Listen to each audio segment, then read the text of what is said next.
Hello மக்களே, big பாஸோட 3வது promo release ஆயிடுச்சு. இதில் எல்லா ஹவுஸ்மேட்ஸையும் வீட்டுக்கு வெளில உட்கார வச்சுட்டு விக்ரம் பற்றி தான் சொல்கிறாரு.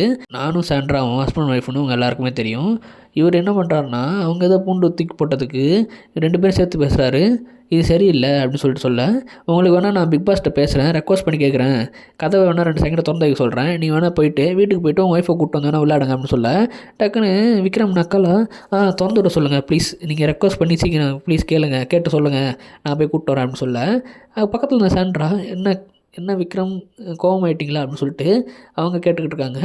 இப்படியே பிரஜனுக்கும் விக்ரமுக்கும் வாக்குவாதம் பெருசாக போகுது. இதுதான் இந்த ப்ரோமோவாக காட்டியிருக்காங்க.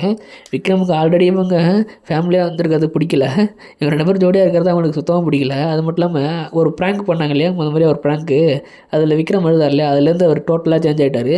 அதுலேருந்து இவங்களை 2 பேரும் சுத்தமாக அவருக்கு பிடிக்கல. அது நல்லாவே தெரியுது. அந்த வன்மத்தை எல்லா இடத்துலையும் அவர் காட்டிக்கிட்டே தான் இருக்கார். எங்கெங்கே காட்டணுமோ எல்லா இடத்துலையும் வன்மத்தை அள்ளி தெளிச்சிட்டு போயிட்டு தான் இருக்கார்.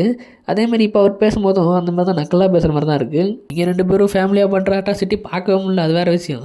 அதனால் இவர் பண்ணுறதான் சரின்னு சொல்ல வர முடியாது. ஏன்னா 2 பேரும் வேஸ்ட்டு தான், இவரும் வேஸ்ட்டு தான். இந்த வாரம் கொஞ்சம் வில்லத்தனமாக இருக்கிற மாதிரி தான் தெரியுது விக்ரம் பார்க்க. பார்ப்போம் வீக்கெண்டில் என்ன நடக்க போகுதுன்னு. வீக்கெண்டில் விஜய் சிவரை பற்றி எதாவது சொல்லுவாரா, இதை அட்ரஸ் பண்ணுவாரா பார்ப்போம். இதுக்கப்புறம் இந்த மாதிரி நிறைய அப்டேட் தெரிஞ்சுக்க சேனல் சப்ஸ்கிரைப் பண்ணிக்கோங்க. அடுத்த வீடியோவில் பார்க்கலாம்.